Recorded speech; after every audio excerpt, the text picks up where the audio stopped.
back to Briar Mom and Nerd. I'm Mom. And I'm Nerd. And today we are going to review last night's AEW pay-per-view. What was it? Full Gear.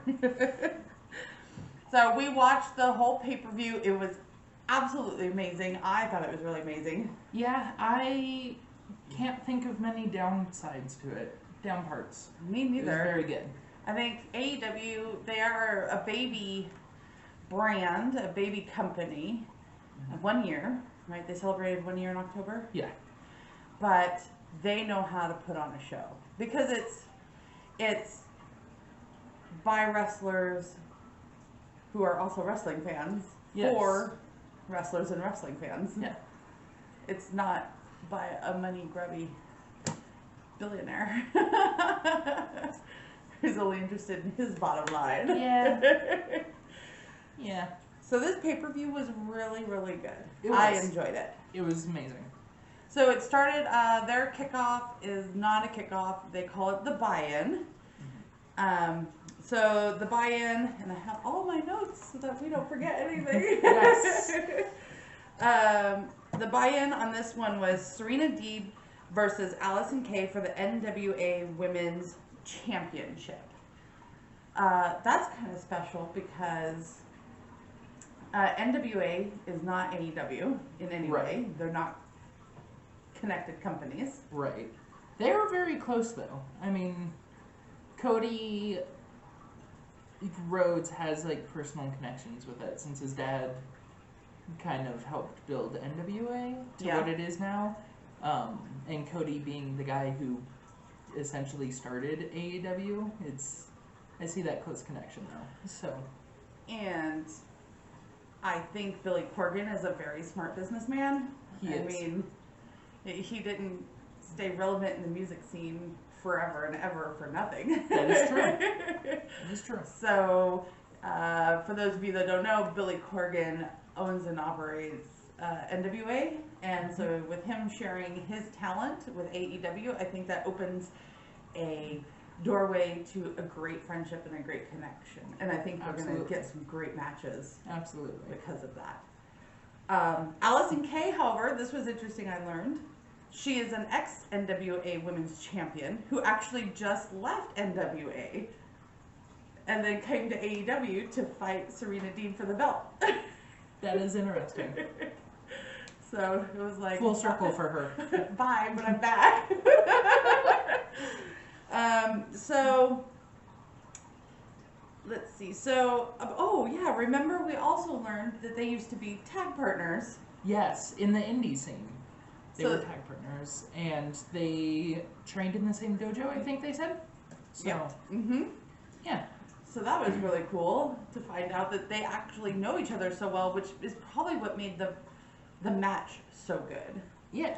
It was a really good back and forth between the two.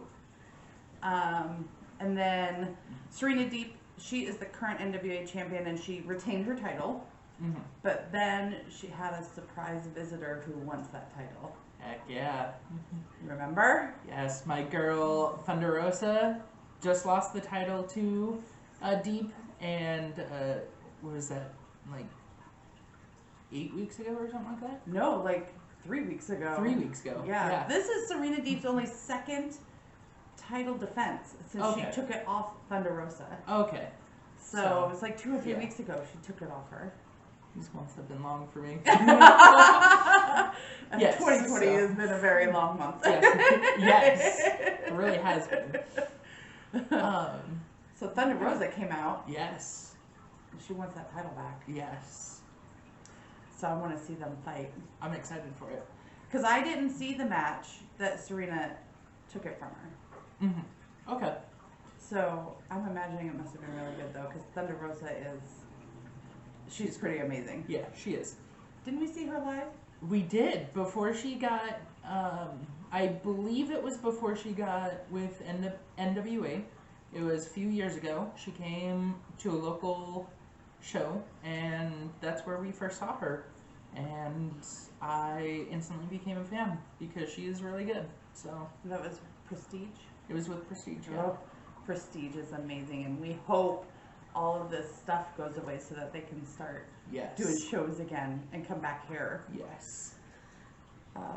Okay, then we moved on into the main card, and that was chock full of stuff that you knew was going to be good. Yes. It started with, the first match was Kenny Omega versus Hangman Adam Page. And what did you say? If this is how they start? So AEW is really good with their pay-per-views at ramping it up and making it like the worst match of the night. Not that there is a bad match, because all of them are good, but it's like the least exciting match to the most exciting match of the night. And so by the end of this match, like I was like, if that's the start of this, I'm kind of afraid to see where we go. We're in for a ride. We're gonna see someone get shot by the end of the night. It was really, really great. Yes. Like, Kenny Omega is incapable of having a bad match. Yeah. I don't think that's in him. I mean, he is the man that broke the rating system multiple times. I know Dave Meltzer needs to make like his own Kenny Omega rating system. Yes. Because like Kenny just goes out of the box and he just destroys Dave Meltzer's stars. Yeah, he broke the system multiple times. Not just once, but multiple times. I heard about Kenny Omega and everybody was talking about this great match that he had with Okada over in Japan. And I was like, everyone's talking about this guy who I'd never heard of. Everyone's talking about this guy. How good could he possibly be? I was like, he can't possibly be that good that Dave Meltzer's going nuts and the wrestling world's going nuts and that he's so I look up this. It took me forever to find this match, though. I know. It took me forever to find it. And it is so hard to find a New Japan match, like on the internet. If you're not watching their channel, it's really, really hard to find a New Japan match. And eventually I did. I found it, but it was only in Japanese. So which I appreciated, because I got to experience it without somebody else commentating and telling me how great any of it was. Yeah. So it was no outside reference. And by the end of that match, it was what, an hour? It was over an hour and 5 minutes. Yeah, I think it was an hour 4 or an hour 8 or something like that. It was around an hour 5 minutes. Yeah. By the end of that, I mean, I was exhausted and I wasn't even part of the match. But it was so good. One of the best matches I've ever seen. And we've watched it now together how many times? It's probably one of my absolute favorite matches. Yeah, it's so good. If you guys have not seen it, you find any Omega Okada match. Yeah, really. They've had, I believe, 4 of them now. They're so talented. Every one of them is good, yeah. But going back to AEW, Hangman Adam Page, who's also one of my favorite on the roster, I think my first experience with him was in the Full Gear Challenge last year. Yes. When he was trying to get Full Gear ready. Yes. They had him doing different exercises and eating certain ways. They had like the special juice. Yes. The mystery juice. The mystery juice. And just watching him on BTE, I fell in love with him there, and then watching him in the ring and watching how he's grown. I mean, yeah. And I knew that this was a #1 contender tournament final match, and the winner of this gets to be the #1 contender to the AEW championship. And I knew it was going to come down to these two. Yeah. And they did not disappoint. They did not. What did you think? It was really good. It was, I mean, I've seen a lot of both of their matches. This is ranked up there for both of them. And, you know, you're going back to what you were saying about Paige being, seeing him growing in AEW. They really drove that in the story with this too, of it being almost a grudge match between the two, of this ongoing fight that we've had for a few months now of Omega continuously telling Paige that he's nothing but a tag team wrestler, and Paige bringing Omega to his absolute limit was amazing to see. Omega performing inside the ring. You folks might wonder what it's like to be here at the amphitheater outdoors. Got a big roof here. It's 74 degrees here right now. It's perfect. Perfect to come out. And we're going to be here next Wednesday as well, Tony. Yeah, we are. We're going to be back here for another live Dynamite this coming Wednesday. I'm telling you, you're talking about two men who dominated the tag team scene in the greatest tag team competition in the world in AEW. And now look what they're doing here. They're both using their dominant traits, and they're just absolutely hammering each other. This is now ego. They each want to show each other what they can take. Watch out! Rolling elbow strike just starched Omega. Yeah, Omega. Omega lured him in that time. Point of the chin. Omega hoists up Hangman Tiger Driver 98. That might be all. Slow to cover though. 2. Whoa! Those are the cover Kenny Omega was looking for. So. I mean, I like how they had originally started as friends. They were tag champions. That fell apart. And then at the beginning of this match, they wouldn't even shake hands with each other. I know. Like Paige, I think, outright denied that. He would not do the handshake. And then it just went into this fast pace. I can't imagine either one of them really wrestling slow paced anyways. No. But there was a whole lot of back and forth. It was very grimy and dirty to begin with, very fast. And then when they went to the outside, Yes. Paige was on top for a long time. Yes. They went onto the outside of the ring. They fought out there. There was a chest slap battle happening. Which kind? They kept doing that. And Paige was on top for a lot of the match. He had some near falls. I was pretty sure he was going to win, even though he was who I want to say he was who I was rooting for, but then at the same time, I was rooting for Omega. Like, I didn't really know who to root for at the end, even though I was really sure Omega was probably going to win this match. Which he did. Yes. He did win. Paige actually did a move that turned me full onto his side, even though I was sure, like you, that Omega was going to win. My ultimate favorite move is that the pop-up sit-out powerbomb. Yeah. And he did like a pop-up powerbomb on the entrance. Yes. And then threw Omega back in and did a pop-up sit-out powerbomb, like the next thing that happened. They're both determined. And Paige is really determined. Yeah. Paige wants to beat Kenny, I think, more than he wants to get his first contenders. Yeah, I think he wants to prove himself. Yes. I am good. I am worth it. I'm not just a I'm not just a tag team. I'm not just a drunk tag team cowboy. Grab him all over there. Smack him again. Yeah. Maybe both. Showed him so hard. Who's showing who? Oh! Oh! I might have to cheer for Hangman now because he did my move. He did the pop-up powerbomb. Ow! Oh, and again! Pop-up sit-out powerbomb! Oh! He had it! That is my move right there. Pop-up sit-out powerbomb. And it was so hard hitting. I thought he had it at that point when he did the pop-up sit-out. Yes. I thought for sure he had it. Oh, yeah. But then Kenny got his arm up, and I was like, what? I know. It was, and there was a lot of times in this match that it wasn't even like a kick out. It was like more like a roll over. Yeah. It was a lot of just we shifted weight.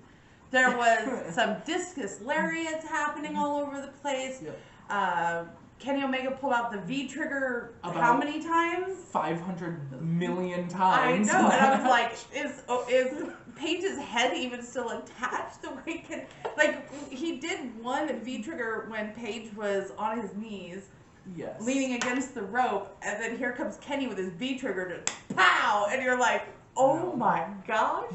I know, it was nuts. And then Paige attempted to use Kenny's move on him, the one-winged angel. Yes.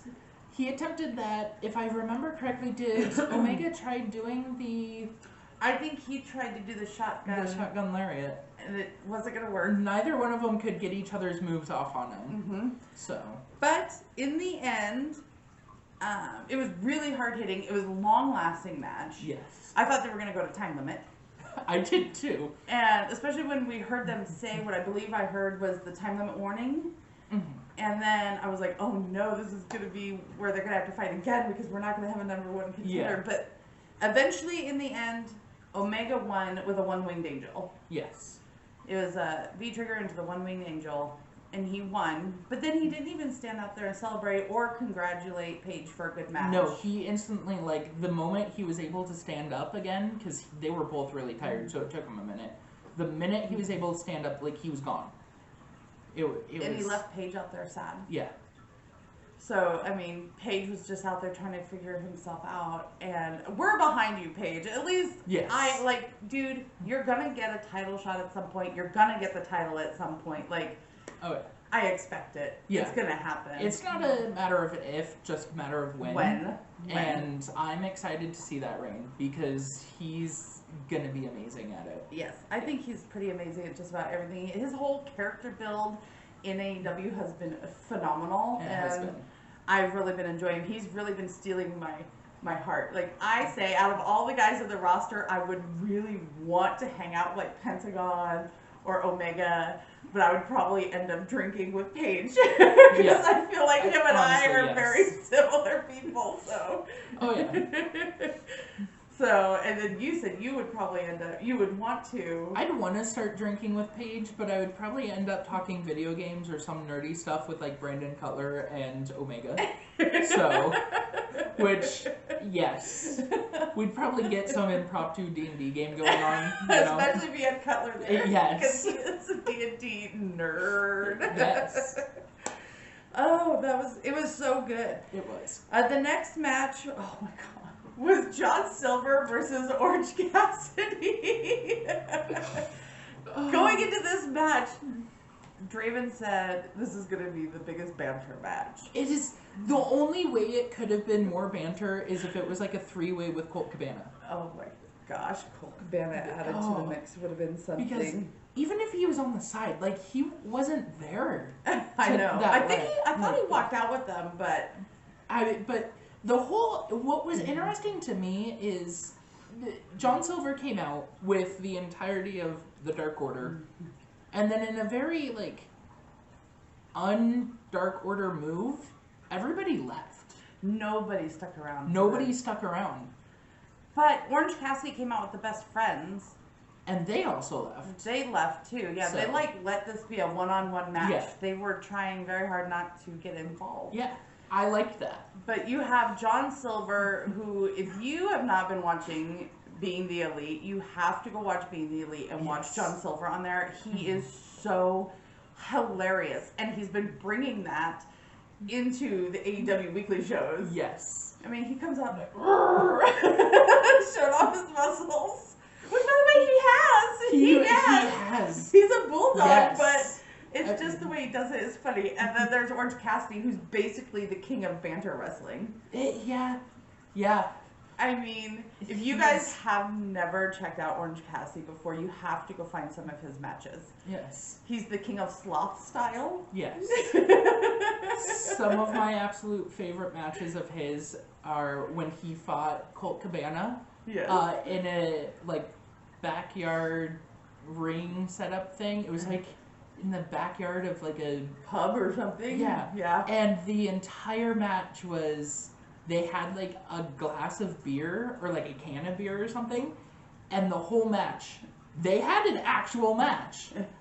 But the whole center of this match was not dropping not spilling a drip of this beer, which was hilarious.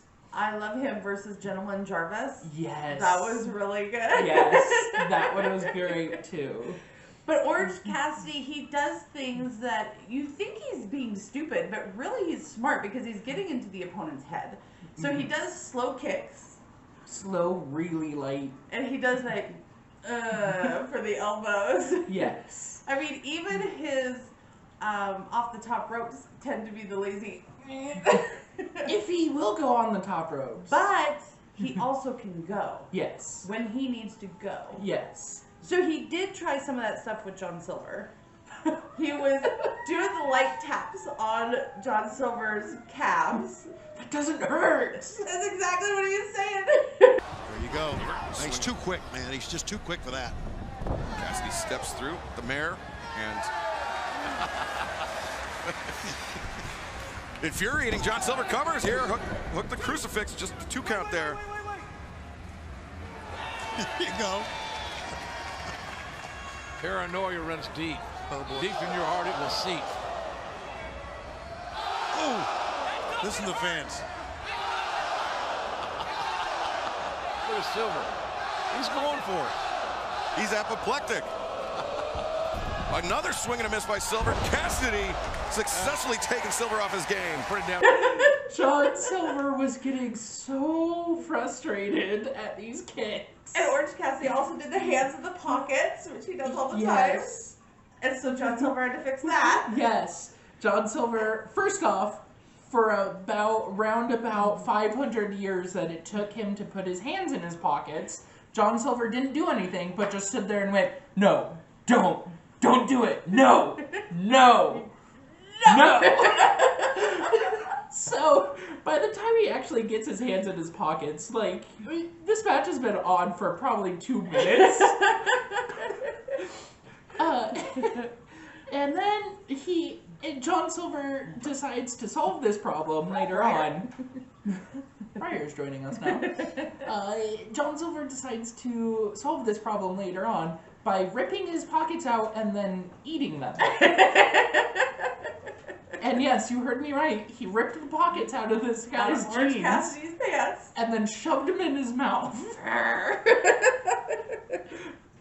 But they did start hitting hard with each other. They started going for real. Like, Yes. these dudes started clashing, but in the end, Orange Cassidy wins with the Orange Punch, Yes. which is the Orange Cassidy version of a Superman punch. And it looks hard. It does. He has this really great way of when he goes, of like making it look lazy, but making it look devastating. It looked like he's up there with like Roman Reigns, I would think. In that Superman punch. Yeah. I mean, the question has been asked, whose is better? Yes. Roman Reigns or Orange Cassidy? Yeah. Whose is better? That's a tough question. I would probably say Roman Reigns, just because it also looks like he means it, where Orange Cassidy just kind of looks like he always does of this, but somehow connects in the perfect way every time. But he always makes my job hard. Like, I want to pull an Aubrey when I see him do it. I know. Oh! No!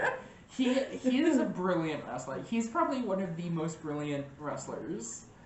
Yes, he's. I think the first time I saw him was in a battle royale, and It was in the original All In Battle Royale. and he was he walked up to Tommy Dreamer, Yes. who is a hardcore wrestler, and he did the little kicks on him, and Tommy Dreamer's face was like, "What the heck is going on It here?" looked like they didn't tell Tommy Dreamer that this was gonna happen. Or who this dude was. Or who this guy, yes. So Tommy Dreamer's like reaction looked genuine that match. And after that, I was like, "Who is this? We need to look up this guy. Who is Yeah. this guy?" And now I'm also all in on John Silver. He just keeps making John Silver and like Evil Uno. I know they don't tag together, but sometimes I wish they did. That would be a very interesting. They each have a different Dark Order tag partner, Yes. but it'd be a Pounds, he is the reigning and defending TNT champion, the Prince of Pro Wrestling, the American Nightmare, Cody Rhodes. Yes. He got to say it in the ring when he introduced him. He got his last name back, and that is probably the most exciting thing about this match. Honestly. It was for the TNT Championship, Yes. and I was so into this match, I didn't even keep notes. Yeah, it was. So we are recording this next day. That's why we keep notes. And what I remember of this match was Cody Rhodes essentially killed Darby Allin, who then rose from the dead to somehow pull a coffin drop off and win this. Watch out! Coffin drop. And look, Darby covers 1, 2. Oh, My God! You go back to the tournament, it was the coffin drop, and Cody, if you recall, pinned him out of the coffin drop. That time he just barely escaped. Yeah, Cody, with that tilt of the hips and shoulders, he got Darby's shoulders to the mat and got the 3 count in the finals, the semifinals of the tournament. Darby learning from that mistake. We are also seeing the rewards of gaining muscle and strength from Cody. Yeah, we are. Subtle things are happening that are enhanced by his weight gain and more time in the gym or whatever. The pump kick hit Darby. Out of frustration. Oh! Yes! What? 2! Oh! That would have been so great! Yes, slap him. Oh, he's getting wound up. No. Yes. Oh, What is this? What was that? We've seen that same thing earlier. No, yesterday we saw the figure 4 crab. This was a figure 4 something else. Reverse crab? Yeah. I don't even know what you call that. That was a figure 4. Put your ear and your foot next to. Yes! Coffin drop. Coffin drop right on. 1, 2. Oh! It's gonna be He's gonna so cry. He's gonna cry. He's so I thought tired. he had it. Arm hurts and shit. Oh, I thought he had it. Oh my gosh. Woo! Now both of you can say, "Oh the hell," and they're gonna pin this guy. Oh. Shake hands and walk away. No, because Darby wants. Darby drops down, rolls up. Cody sits. Darby 1, 2. Cody. I don't Like- even know how. I mean, yes, Darby Allin did win this match. And I was pulling for Darby the whole time. Oh, I think everybody was. I mean, even Cody was. But Cody Honestly. was turning into a heel in this He match. really was. He was turning straight bad guy in this Yeah. match. Like, he was even at one point gonna try and whip him with his weightlifting belt. Yeah. And they were like, dude, that's not how you want to keep your belt. Like, Yeah. because Cody came into this as the champion and came out of it as not the champion. Darby Yeah. is the new TNT champion. Yep. And, I mean, Cody was being brutal to Darby He Allin. really was. He Like, I wasn't was. joking when I said he essentially killed Darby. There is one point, a highlight of this match was Cody does the crossroad from the top rope, which already the crossroads is a devastating move. Doing it off the top rope looks dangerous. I mean, I And- thought, I think I said, what was that? Yes. Because I was like, just couldn't. Yeah. Oh. So he does this move, and Darby Allin literally, the only reason he survived is his body flopped partially out of the ropes. So his Yes. arm was like resting outside of the ropes. I know it was 1, 2. Oh, wait, Yes. he's under the rope. And Darby Allin didn't like move under the ropes or anything. He would just, his body just happened happened to be there. to flop that way. That's the only reason he was able to turn around and win this thing. I know, and I feel like Arn Anderson was outside, like, just give up. Just give up. Arn Anderson, by the way, was a dark horse in this match. He was on fire. There His was- reaction when Cody lost Yes. was so good. It was so good. He looked like he had just lost. Yes, he really did. Because Arn Anderson is Cody's, like, coach. Yeah. And for him to see Cody lose was like, I was like, dude, it wasn't your like. Relax. But like, if you pay attention to him throughout the match, like, Cody does his very like classic Cody, at this point, classic like AEW Cody, kind of cockiness of like, he's, you know, not pinning someone when he could, and he's doing push-ups in the middle of a match, and Arn Anderson is getting like red in the face, like telling him to stop forking off and like pin the dude Pin him! already. I mean, you'd think he was almost ready to go in there like an angry dad. Yes. Like, Arn Anderson was an amazing part of this match Yes. and really told the whole story that this match was telling. And what was great is, in the end, it was a whole bunch of 1-2 counts. They kept trading 1-2 counts, and if you had blinked, you would have missed Darby getting that 3 count. You Sadly, didn't see it. I didn't see it. I was putting a bowl of food down to next the to me. slide. That's how fast it was. It was, yes. It literally, I had like a bowl of like food, our dinner that we were having. I put it down to the side, looked up, and Darby had won. Yeah. And I was like, wait, what? They were just trading. It was 1-2, 1-2, 1-2, and then Darby had pulled it out at that last second, and he got that 3, which you almost couldn't see because it was just so fast at that point. And then I thought Cody was gonna do an after-match beatdown at first. He was so angry, Yeah, and he was yelling at Darby to get up. And then what was beautiful, though, it was a beautiful passing. Yes. It was a beautiful push. Cody basically just pushed this younger talent. He did. And he honored Darby by getting down on his knees and presenting the belt to him. Yeah. And handshaking him and putting the belt up on his shoulder, because Darby is so done at this point that he can't hardly stand. Yes. So he puts the belt on Darby's shoulder and raises his hand and is letting everyone know this is the face now. Yeah. But then Taz comes out and spoils some fun here at this point. Taz was angry. He was like, no, Darby can't be the winner. I know. Which was really weird to me, because I was like, it really pushes for a reason for your guys to have a match for the belt at this point. So I don't know why he was so mad.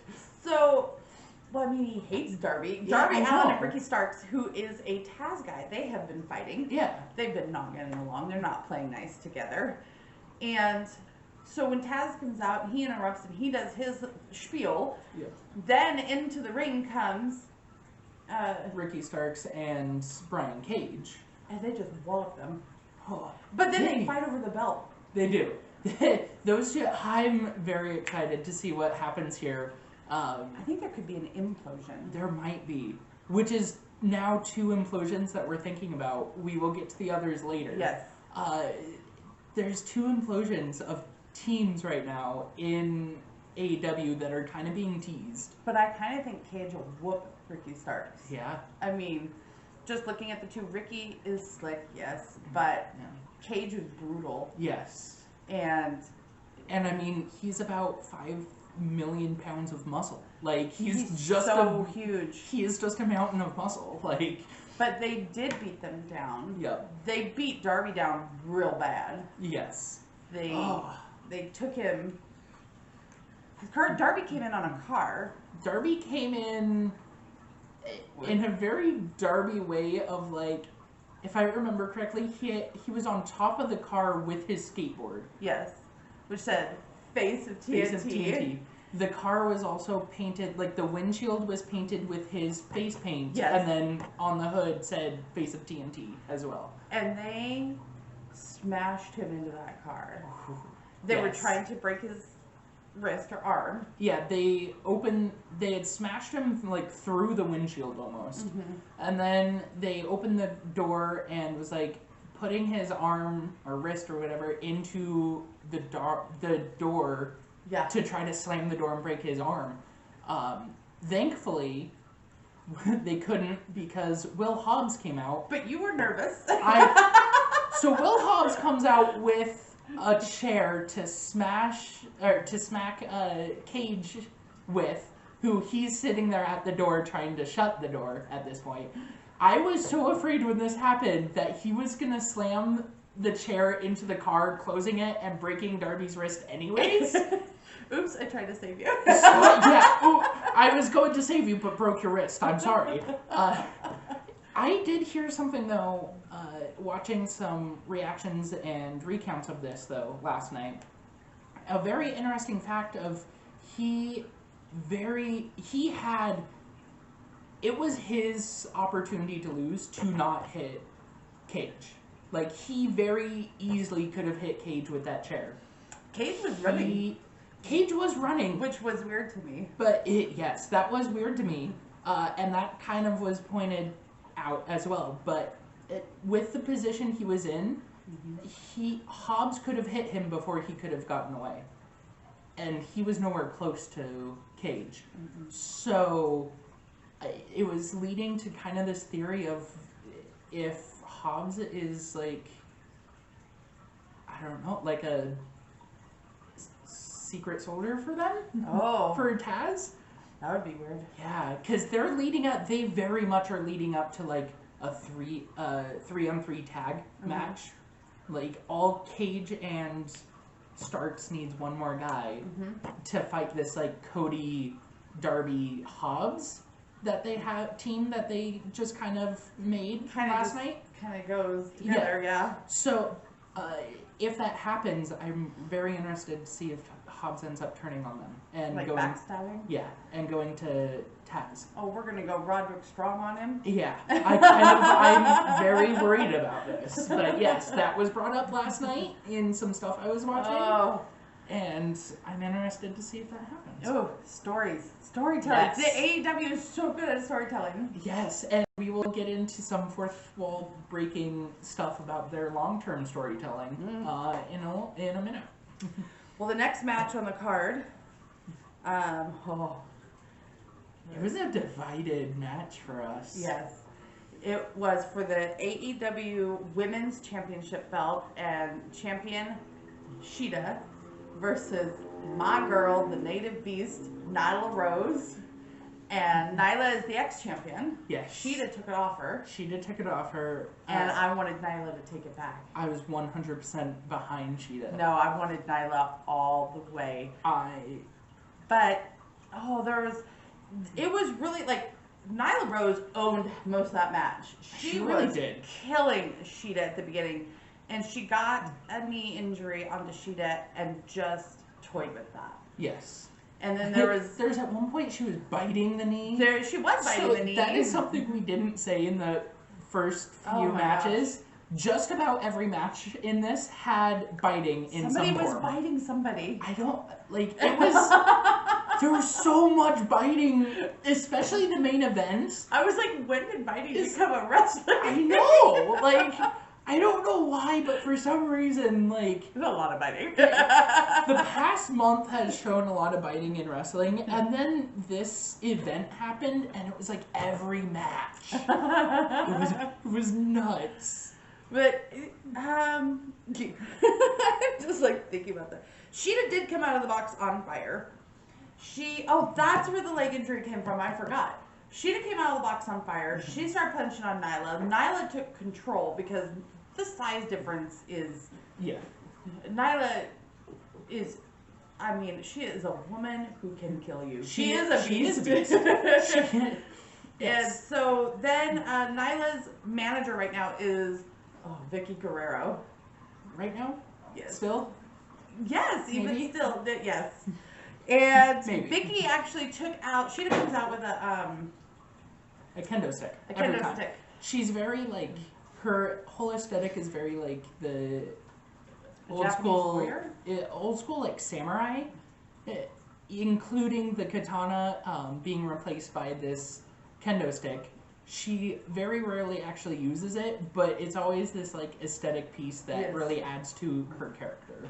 And Vicky took that and kneecapped her with it. She went all Tanya Harding on her. Yeah. And that's how she got the knee injury. Yeah. And that's how Nyla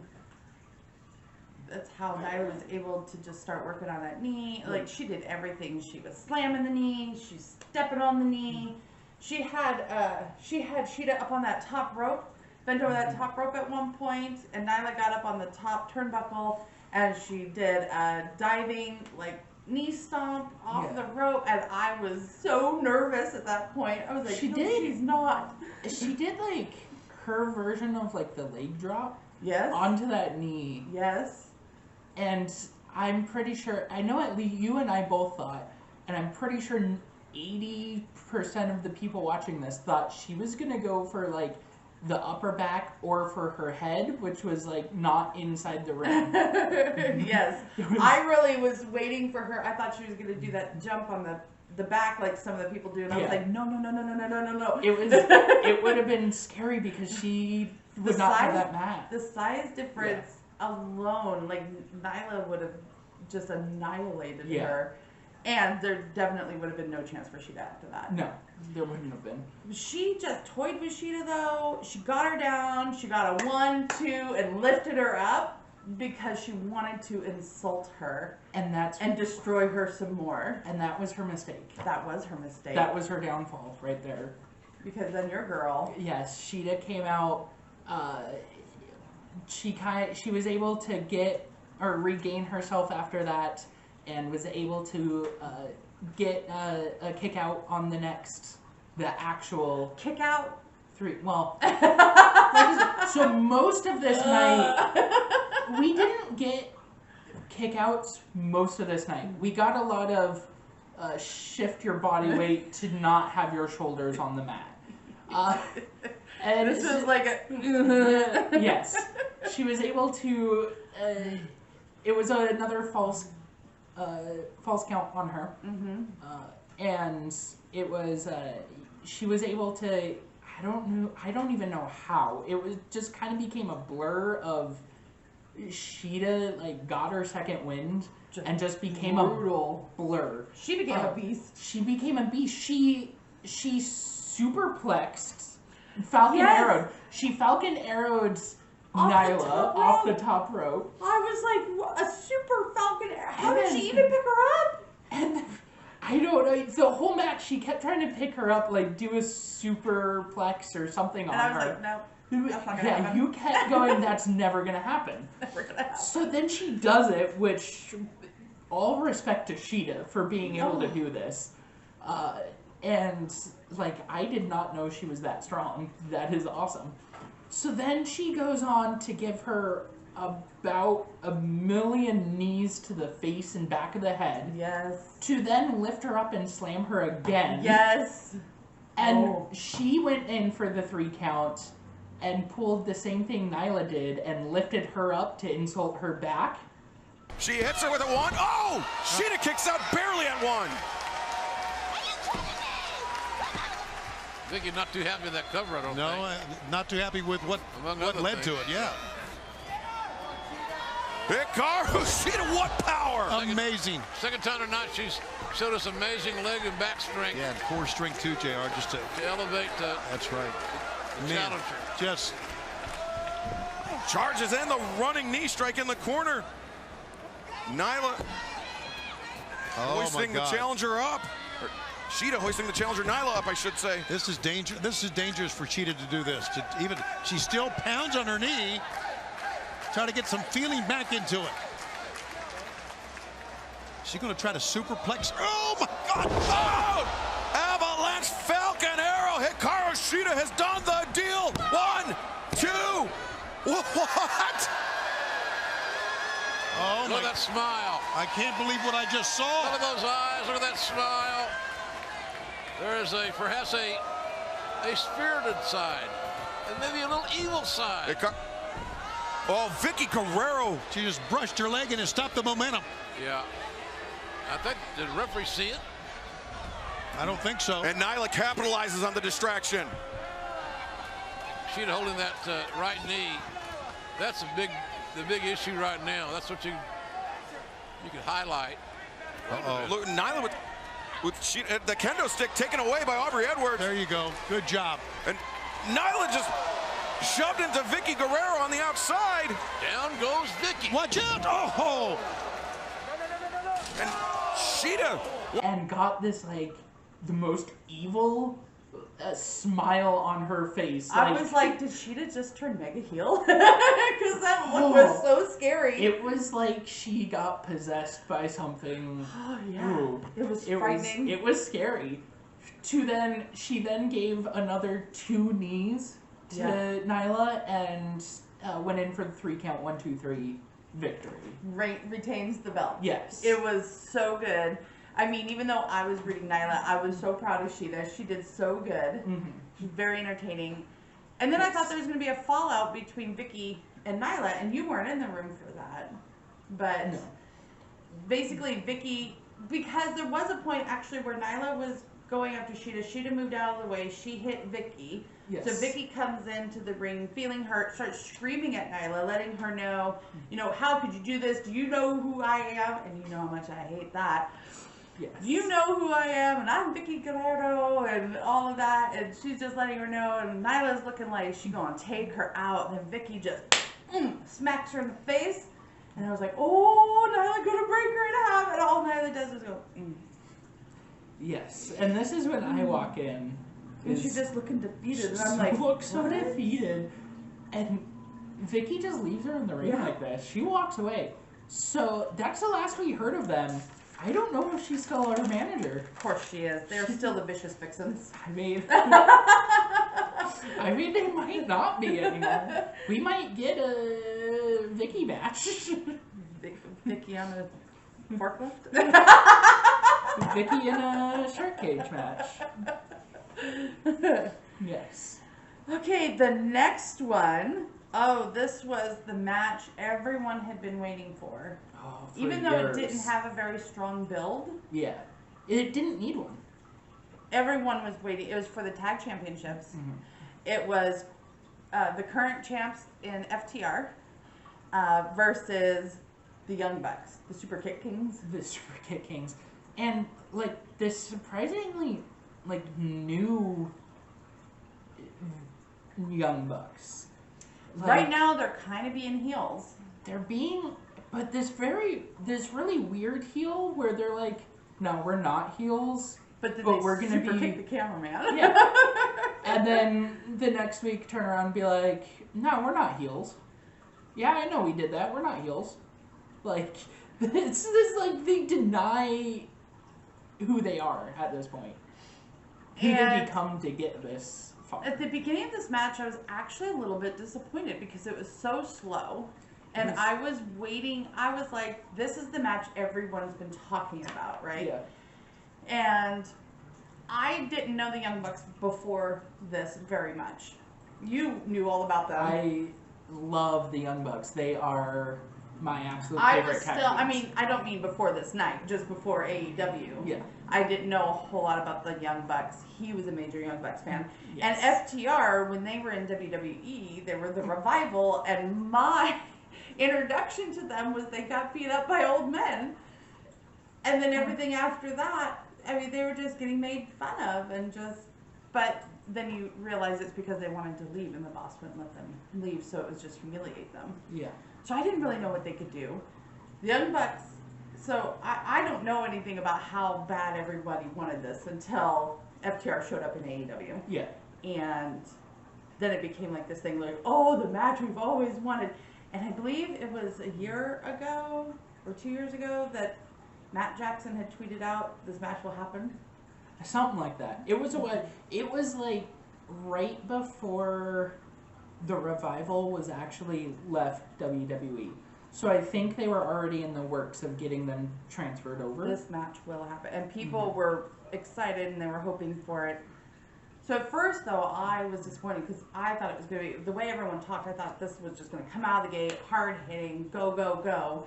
And it didn't start out that way. So I was like, I don't understand why everyone was so excited. It was just a tag match. It was It was just a bland, normal, everyday tag match.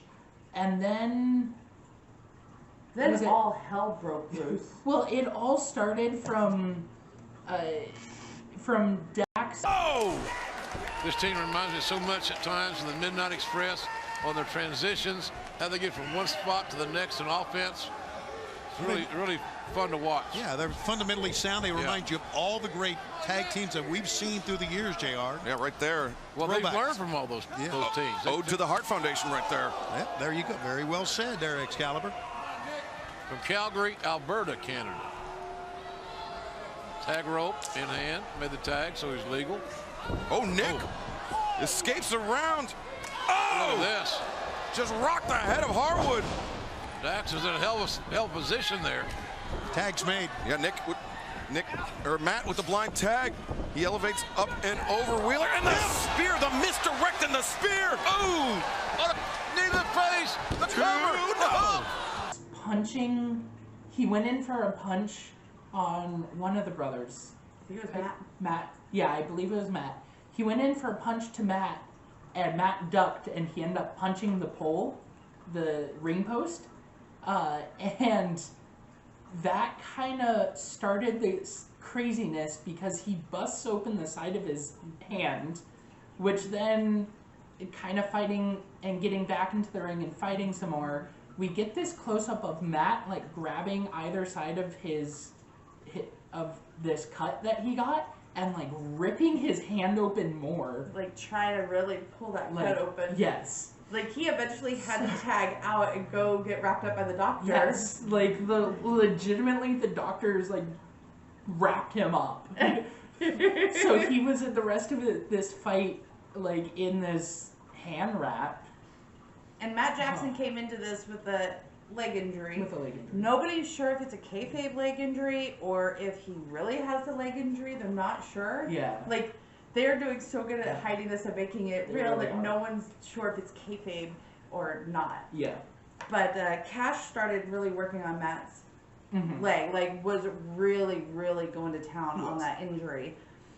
And it took Matt a really long time to be able to tag out to his brother. Yeah. But when Nick got in the ring, oh, that hot tag.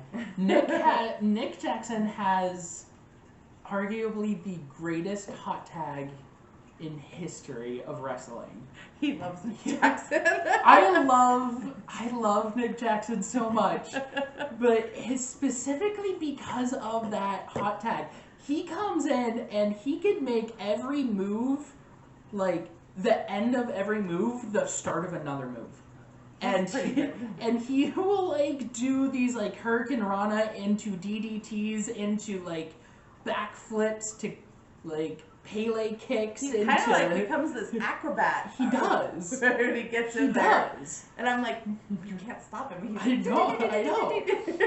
He's kind of like that squirrel in Riding Hood when he had the coffee and then they had to slow it down. Yes. They just play it in some in Hoodwinks? Yes. Yes.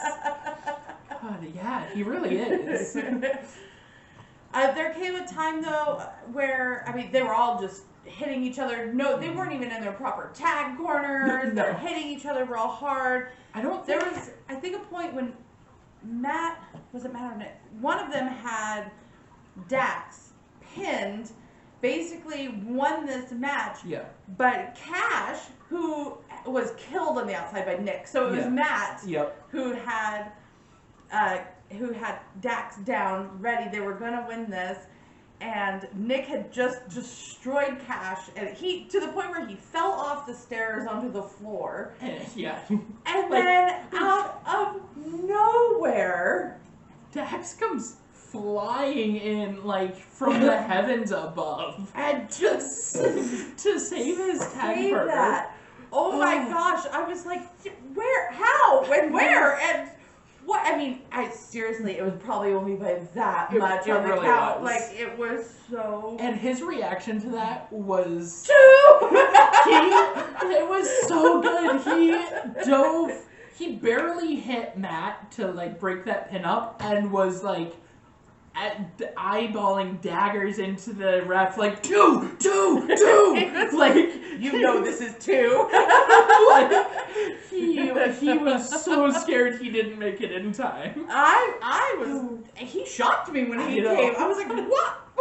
It's almost like he dove into my living room. It's like, what happened? But after, it went from I was disappointed in what was happening to this match is really good, and they started really just going at it. There was like, at some point it just seemed like it was a no rules match because these guys were just killing each other everywhere. But in the end... Well, before that, speaking of the no rules match, it really did feel like that because of everything they were doing, to the point that it pissed Matt off enough that he went and grabbed a chair. Yes. And the stipulation to this match, it wasn't just for the tag titles, but if the Young Bucks lost this match, they could never go for the titles again. Yes. So it was kind of, for me being such a huge Bucks fan, it was really scary for me. I know at one point I was even like, grab your rope, when they were being pinned. He was having a heart attack when he thought the Bucks were going to lose, because the thought of the Bucks not being able to go after the tag championship ever again was like killing him. It really was. But so Matt got so pissed in this match that, like, not being able to pin these guys, he grabs a chair and is in the ring.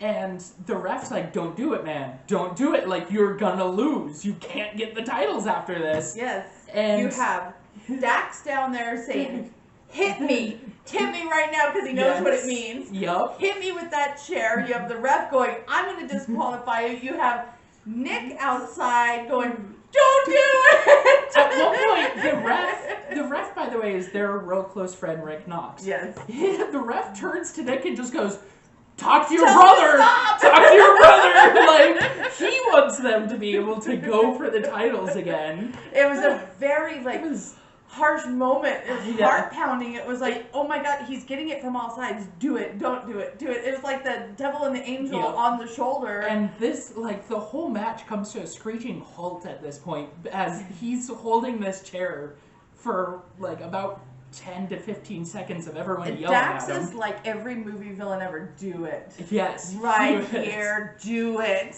God, he was, yes, it was so good. Friggin', yes. And then after that, you find out Dax is bleeding from like 2 other spots from his hand. The same hand. I think probably his head was bleeding. His head was bleeding. They rip off the shoe and everything of Matt Jackson of his injured leg and start really going at that leg. Yep. And then the ending comes. So the ending, we have Nick does a does he do a 450 splash? He hits a 450 because suddenly everybody in AEW can do a 450. He does a 450 splash on, no wait, Matt super kicks him. Yes. And right after that, Nick does a 450 splash on to Dax. Yes. And allowing Matt to roll over, get the 1, 2, 3. Young Bucks are your new tag champions. Yes. And then out comes Omega, who is their friend. They're all part of the Elite. Yep. Omega comes out and celebrates with them. It has to help Matt to the back because his leg is so bad. And then you do have the maybe elite, maybe not elite of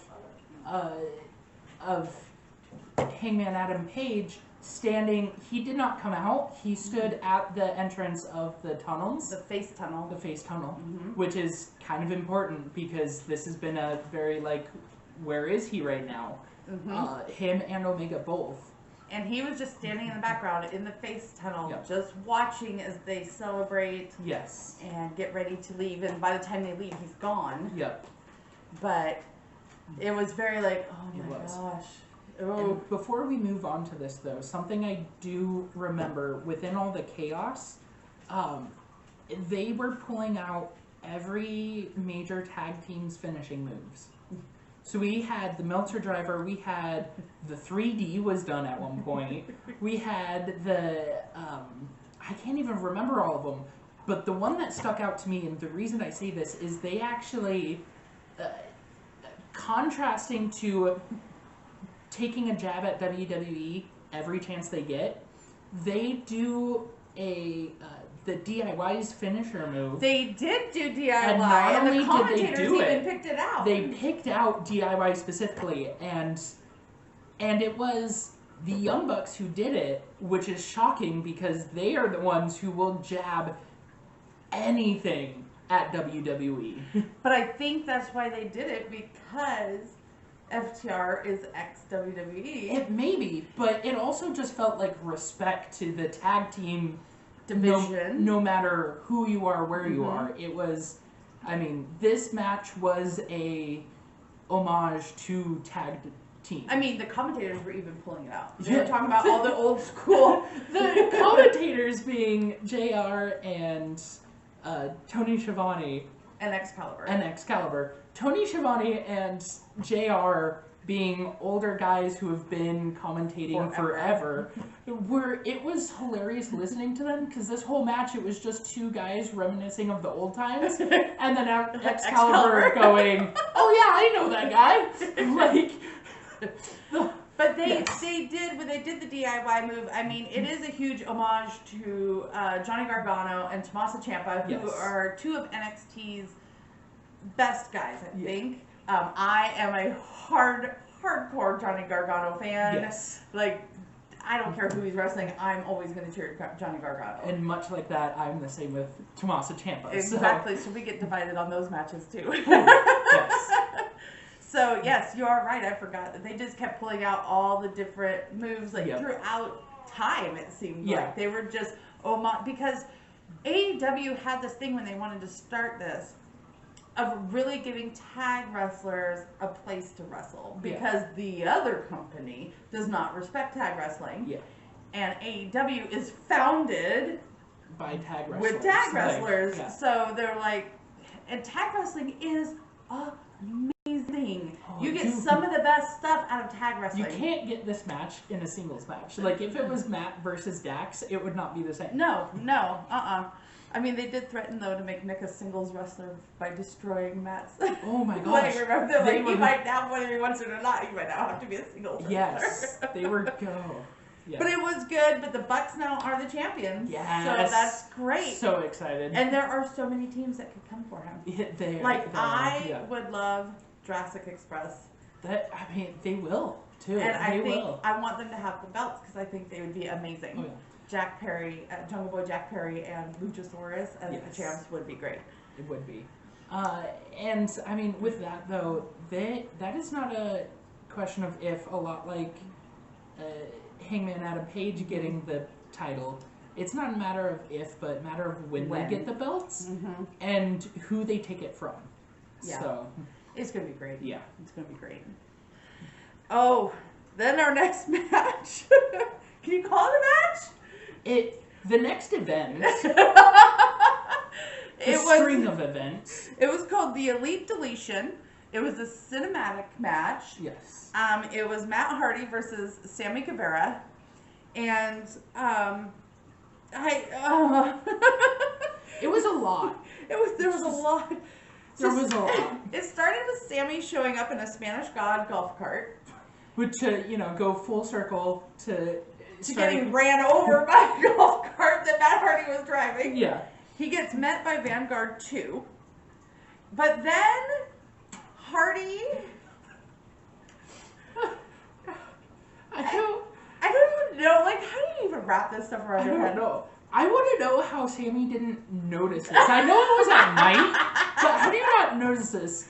Matt Hardy, broken Matt Hardy, by the way. Yes, he had started going full, yes. It was broken Matt Hardy, again. We're going back to that. Was in a monster truck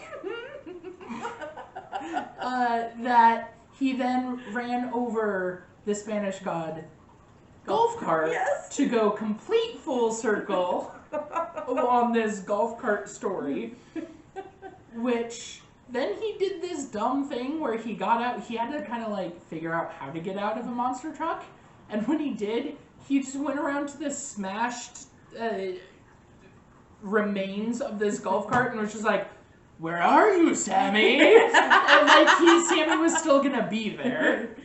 But then he started whooping Sammy all over the place, saying, "You made me this. You made me like this." I mean, he was giving him slams on the hard floor. He was brushing his face against trees. I mean, he was whipping him into trees. Like, he was just destroying Sammy. They fought all over the compound until they got to the outside ring, where he pulled him into the ring and they were fighting. But that is when our first guest showed up. First guest. Yes. Ortiz came out to break up a pin. Yes. And which was shocking, especially since I called out Ortiz not being able to really see him. I was just like, oh, it's Ortiz. And I was like, how'd you know? I don't know how I knew that, but it was especially since his hair was different. I know, his hair was slightly different this week. So then for a while, Santana and Ortiz were teaming with Sammy and tearing apart Matt. But Matt has some friends But Matt too. has friends, and the private party came out. They were waiting outside in a truck with a walkie-talkie, like waiting For a signal. the sign. It's time to go. I think at one point, what Isaiah, it might have been, was literally like, "That was the signal. We need to go." And I was like, "What?" They got out of the truck. They ran to the outside ring. Yep. And they start getting into it with Santana and Ortiz. So these two are fighting. These two teams are fighting each other and just breaking each other. Yep. Sammy and Matt are fighting each other. Matt falls out of the ring and goes under the ring. And gets giant Roman candles. Oh Like, my god! not just one or two though. He Not just has little ones, like, and they're huge. He has like four yes, of them. He has 4 of them. Sammy Guevara grabs one. I think I messed up his last name. Guevara, yes. Sammy grabs one of them, and it's about the size of him. I know. Matt starts shooting off one of his first, which calls a stop to everybody fighting. They're in the ring. They all are down on the ground covering their heads because Matt does not care where these Roman candles are going. Matt already raining projectiles all over the battlefield. Everybody ducking out of the way. Everybody's getting burnt and they have coveralls on.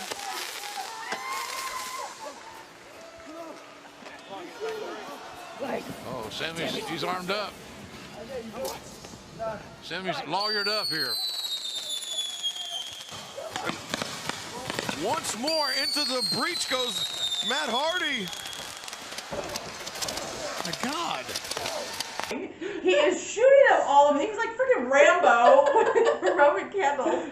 He's going, he's just spraying the place. Sammy is trying to get one lit, and then they look like a couple of children. They're like hiding behind mounds of dirt and like shooting these Roman candles at each other. And Matt decides to just charge Sammy. Sammy's like, no! Sammy's like running away, trying to shoot his Roman candle behind him. And eventually ends up just ditching it with it, like, just running. And here's, oh, they're so close to him. They're like, and I'm like, he's gonna set him on fire. I know. So he falls in the mud though, which might have kept him from getting caught on fire. Yeah. Goodness. Yeah, he slips in mud and is like rolling around as Matt Hardy, like, thinks he's freaking Jason Voorhees, just starts walking at with the Roman candle, continuously shooting him. And like that runs out, so he throws it to the side and is looking at Sammy and just goes, "Get up, Sammy!" I'm at this point thinking he is going to use the Lake of Reincarnation to change Sammy. Yeah.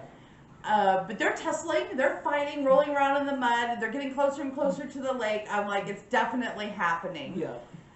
But then this masked man shows up. He has Hurricane Helms of all people tied up, and he's yelling for Matt to stop, or else Hurricane Helms will get it. And we're like, who is this man?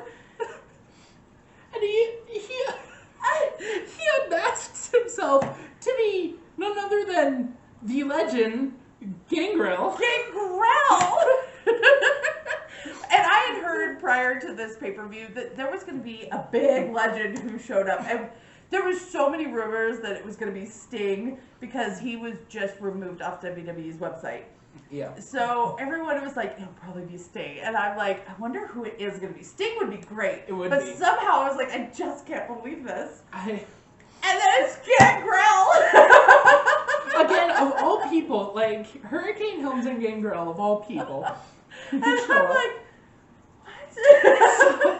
So then, like, they have this great moment, though, where they break the fourth wall and they're like, what's going on here? And was it Sammy or Matt? I think it was Matt goes, oh, you know, just some long storytelling. Yeah, just some long time storytelling. Some long time storytelling, which is great because I don't know a lot of history between, like, with Hurricane Helms or Gangrel. Yeah. I believe they've actually have been in this like fight with each other though, of like the superhero versus the ultimate villain. So I wouldn't be surprised, but it was wouldn't- great. So it was like this ultimate fourth wall break of him talking to Hurricane, Hurricane Helms being like, yeah, I get that. You know, plus he's been the superhero character since forever. So, Right, he used to go, whew. With his cape. I remember him with The Rock, of like when he was still going. So We do end up fighting all the way back to the ring. And in the ring just becomes chaos because then you've got Gangrel fighting Hurricane Helms. You've got Proud and Powerful fighting Private Party. You've got Matt and Sammy wrestling around. it's chaos. It is utter chaos. I feel so bad for the ref that's trying to watch this match to At call some it. point, I don't even remember when in the match, but at some point on the outside ring, Matt does put Sammy through the table. Yeah. Oh, is that where, that might have been where they came in to break up the pin.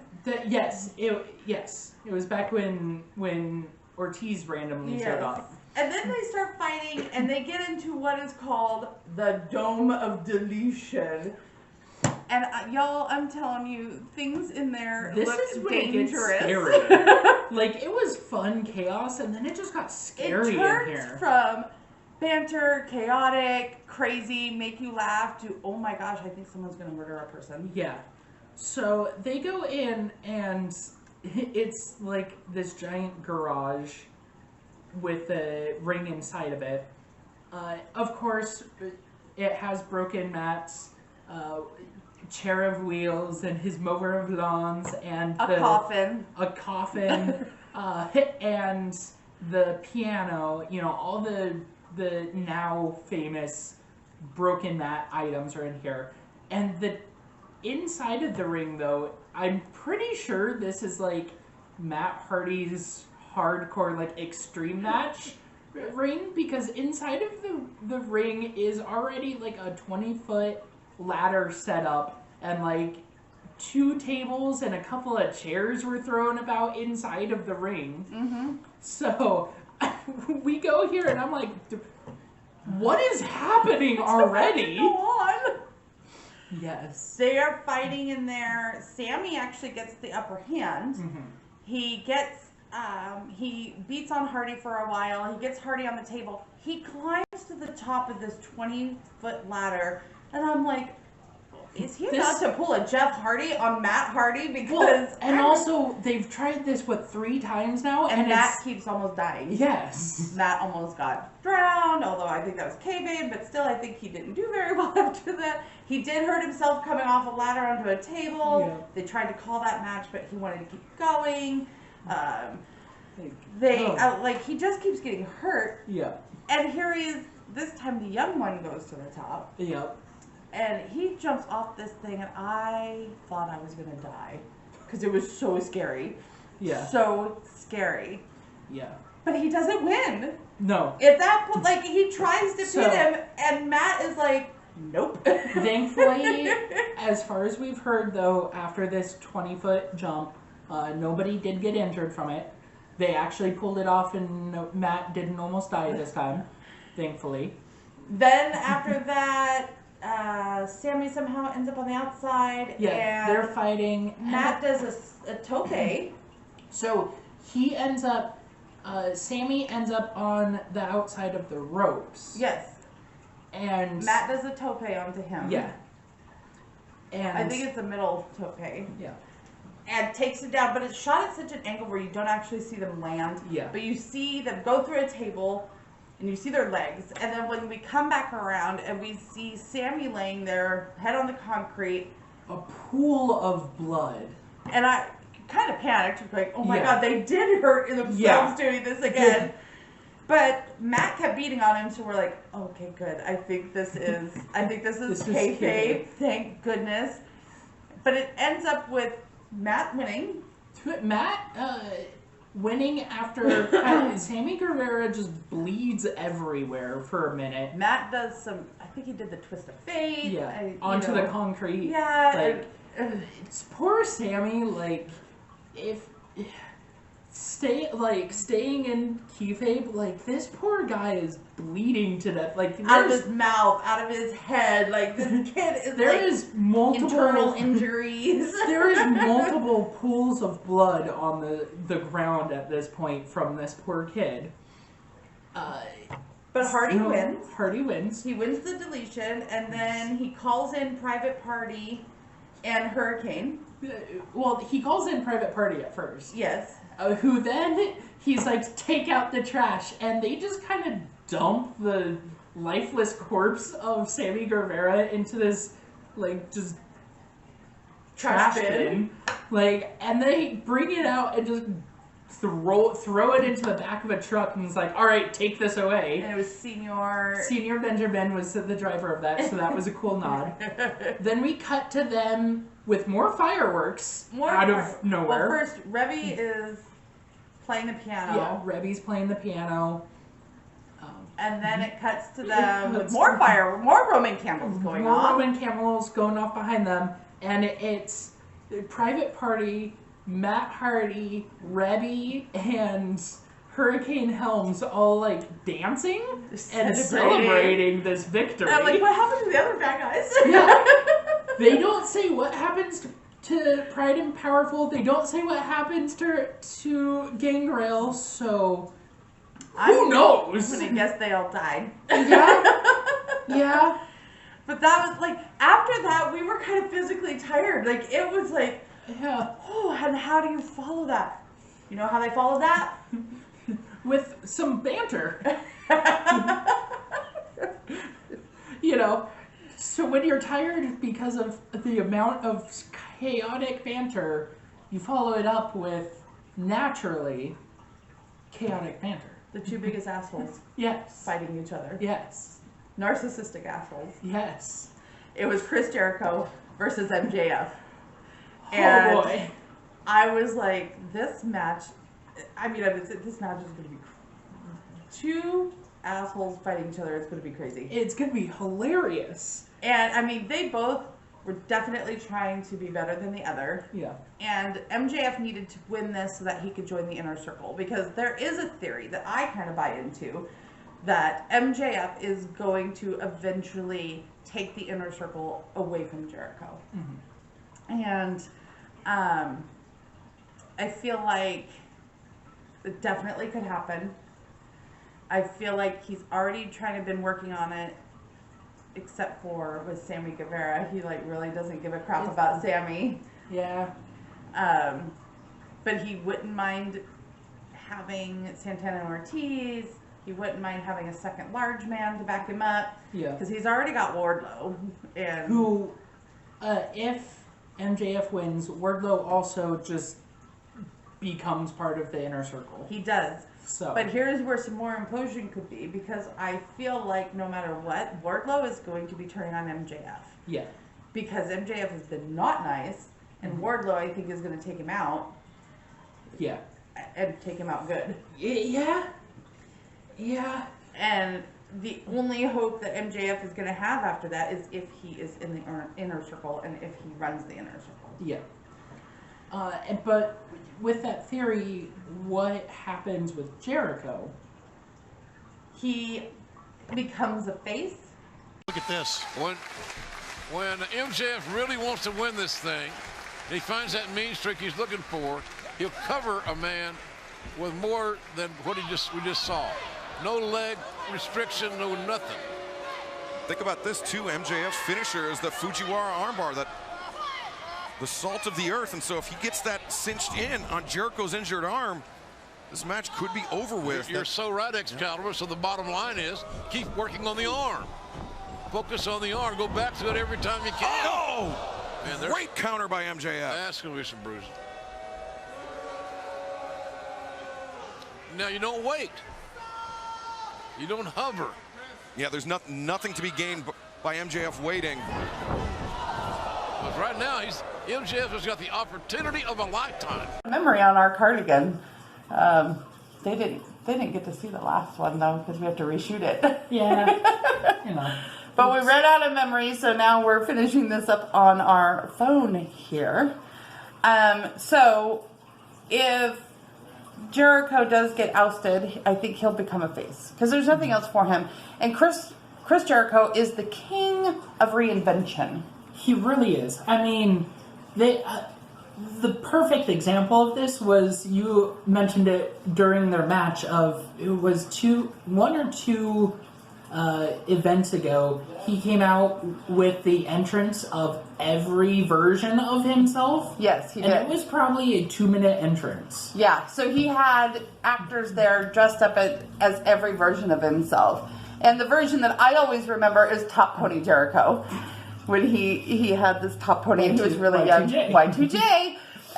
He didn't believe me that was Jericho. My introduction to Jericho was just prior to the list that, like, wants to be Bon Jovi repping the scarf and, like, the $5,000 jacket or whatever it was that week. Yeah. But he has grown. He reinvents himself, and I think if MJF takes over the Inner Circle, he definitely will reinvent himself again. My turn.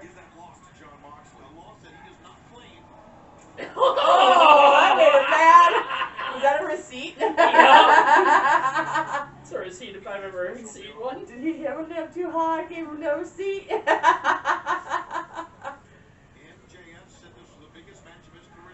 Oh. Do you hear popcorn? You see his chest already? Yes. Damn. Ah. Fish hooking. That was like a fish netting. And probably as a face. I mean, he already almost is a face. People love him. People love him. He already has the fans behind him no matter what. So that's true. All it takes, I mean, he just needs to start fighting bad guys. And he's a face. Like, in this match, it was really good back and forth. You had MJF on top for a while. You had Jericho on top for a while. Neither of them had their people on the outside of the ring. So it was just mano-a-mano. There was a point, there was more biting in this match. Because there was a point where they were biting each other at the same time. Yes. Their fingers were biting each other's fingers at the same time. Yep. But it just went back and forth. MJF got to a point where he didn't think he was going to win. So he called out Wardlow to get the ring. Because that's his special tool. Yep. And he was going to belt Chris with it, but Chris saw it, so he got, what did he name his bat? I forget what he names his bat, but while referee Aubrey is distracted with Wardlow, he calls out Hager, the mystery man from the audience, who turns out to be Hager, with his bat, it was like Jeffrey or something like that. He named his bat, and I can't, it's not Lucille. No. So he goes to use the bat. MJF notices that Aubrey is going to turn around soon, so he just basically goes, oh, and he throws himself on the ground, very Ric Flair style. Yes, it's very, he flips off Jericho first, which is probably the best part of this. He flips off Jericho and then pulls an Eddie Guevara by throwing himself to the ground, but does so in the fashion of like the Ric Flair selling. Yeah. Where he just stiffs, boom. And then Aubrey turns around and she's looking at him on the ground, looking at Jericho, who's still holding this bat. She's momming them. Well, she had been momming them the whole match anyway, because Aubrey's the best. But she starts screaming at Jericho. When MJF wins with the most devastating move in all of sports entertainment. Yes. The surprise roll-up. The surprise roll. And it's 1, 2, 3, and MJF and Wardlow are now in the Inner Circle. Yes. And for a minute you think Jericho's gonna freak out. Yeah. He's gonna attack MJF or whatever. He ends up embracing him in a hug and saying, welcome, and saying, this is the Inner Circle, which I think that goes perfectly into your theory that you have, because he didn't say welcome to the inner circle or whatever. He said welcome. This is the inner circle. This is the inner circle. So we'll see. So we'll see. Yeah. And then it was on to our main event, and oh boy, it was a death match. I mean, that's just it wasn't supposed to be, but it was. Yeah. It was for the AEW Championship. It was champion Jon Moxley versus a very old friend of his, Eddie Kingston. Yes, those are thumbtacks. Don't adjust your set. This is what I was talking about. This is what worries me. This is what gives me the pit in my stomach. Sure, right. I agree. I see what you say. And you got to also wonder what else is Kingston planted. Oh, drop step there, Moxley. German suplex. Kingston up to his feet. Dangers are close to those thumbtacks for those two suplexes. Oh, shuts him down with the clothesline. Wow. Thunderous clothesline. Big time contact. in an I Quit match. In an I Quit match, and that is some beef slapping right there. Those Yes. guys are hard hitters, and they did not disappoint in this match. No. I don't even know where to begin. Well, I mean, to begin, it starts. It's a regular match? No, it starts though. Like the bell rings and they start wailing on each other like instantly. This is looking beyond personal. Yeah, it's beyond. I mean, it really is. I mean, you have Eddie Kingston saying, "I've given up everything, pretty much everything in my life for this belt." And Moxley's over there going, "I promised your mom that I would protect you, but I failed, so fork you." Yep. Yep. So they bring like family into it, so it does get beyond personal. And they just start wailing on each other, and because it's an I Quit match, there's basically no rules. Yeah. You have to say I quit in order to win, and then to lose. the other person has to say I quit in order for you to win. Yes. And this goes on to the outside where they're using everything at their disposal. They're taking things into the ring. They're doing things on the outside of the ring.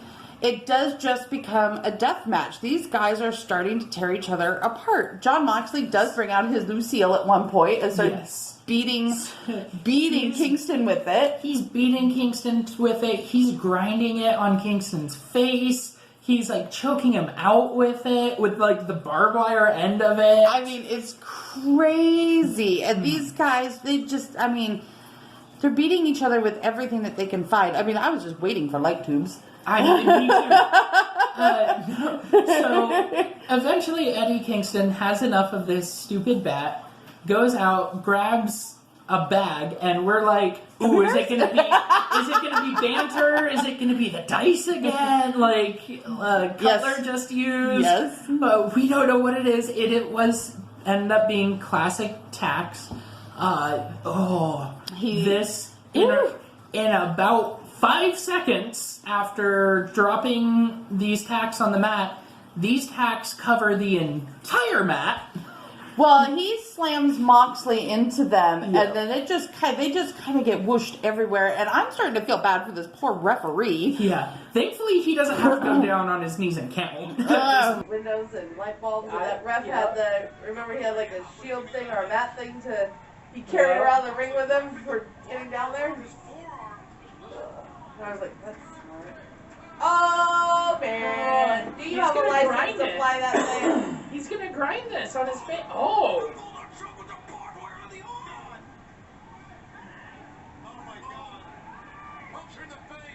This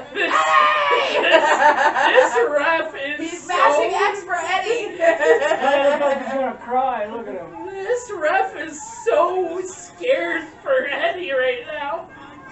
Oh, he gave up. Like, he doesn't have to do the one because, his poor hands. His poor hands, his poor knees at that point. Thankfully, he just has to step on them at the worst. You have a part where even Moxley, even with tacks in him and everything, is laying down, and you have Kingston grinding his special no-no spots. Yep. He's stomping them, and then grinding them. Oh my gosh, it looked so painful. So then Kingston goes and grabs that barbed wire bat, rips a piece of the barbed wire off, wraps it around his hand, and is like choking, like doing the bulldog on Moxley with this barbed wire, and you know it's like getting to the point of like these guys are gonna kill each other before they quit. I don't think that they know that wrestling is a work. Yeah, honestly. And then that doesn't work, so he goes and does the stupidest move of this match, and Kingston grabs a handful of these tacks, and we're like, what is he gonna do? Is he gonna throw it in his face? Is he gonna shove them in his mouth? Like, what is he gonna do? And he punches Moxley in the face while holding these tacks. Oh, ouch. I don't know what he was thinking, but afterwards he realized that it hurt him more. Eventually, Moxley gets Kingston into a submission hold using the barbed wire into his throat. Yes. And gets Kingston to say, I quit. Which I didn't hear or see. You didn't hear or see. It was, looking back at it, it is very faint. But Moxley wins. Moxley retains. Moxley knows that they have an 18-year friendship he would like to keep. So he tries to help him up and shake his hand, and Kingston has none of it. No. He's not going to have any of it. He wants nothing to do with Moxley. He wants nothing to do with anything. But then everyone, right as I'm asking the question, so who is next? Because I forgot about the match earlier. So I was like, who's next? Who can unseat him? His next opponent comes out, and it's Kenny Omega. Full circle, 1 year ago at 2019's Full Gear, he beat Kenny. He destroys Kenny. He did. So, and here's Kenny comes out to the ring looking at him like,